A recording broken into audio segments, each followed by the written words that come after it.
I want to talk about Joshua. So we mentioned Yeshua. We talk about the importance of Adonai Yeshua, Mashiach. I was listening to Rabbi Yeshua on the Daily Kabbalah yesterday. He talked about the way that Joshua led the people, but also he was a Torah leader.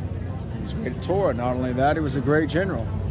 He led the people out of Egypt, went through them to the desert, and ended up being one of the first judges of Israel.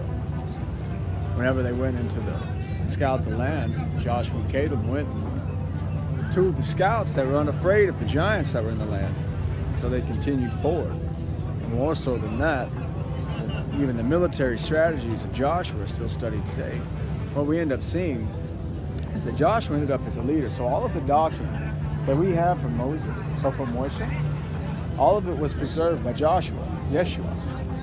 So Yeshua would have been able to go and to be able to preserve all of that, all of the victories that they had. In fact, his greatest loss is probably one of the most well-known stories, probably next to whenever they marched around the walls, and then they ended up falling, and they ended up taking the city.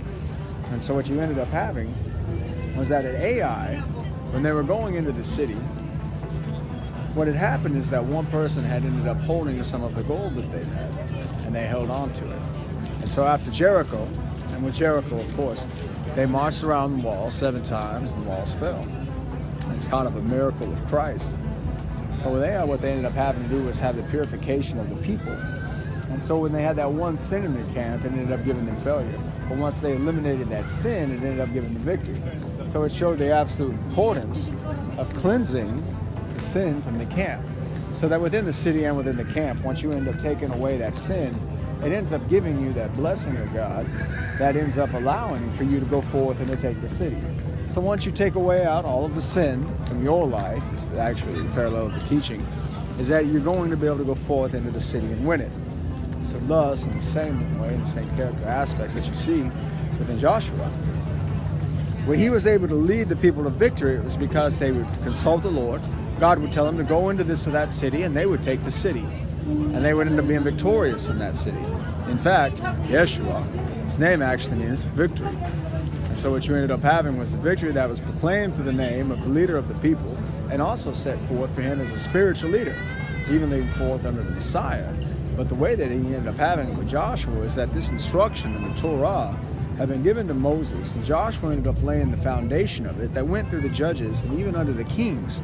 It set forth as the foundational instruction of Israel, and also for the blessings to receive the land, the victory that he had when he went into the land, the Torah itself, the judgment, the establishment of the way that all of the overseers were set forth, how you would have the rulers over the tens, the hundreds, and the thousands, and generally the way that the generals were to command it. And you ended up setting forth the government, the whole Torah system, and generally the government of Israel was set forth and was established through Moshe and Joshua.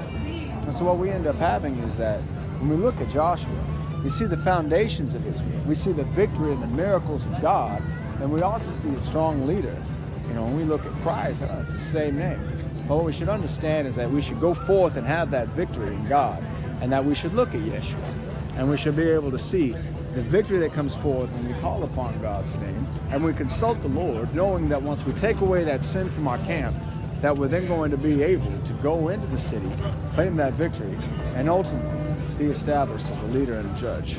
This is Reverend Casey Carroll, here in Venice, saying God bless. See ya.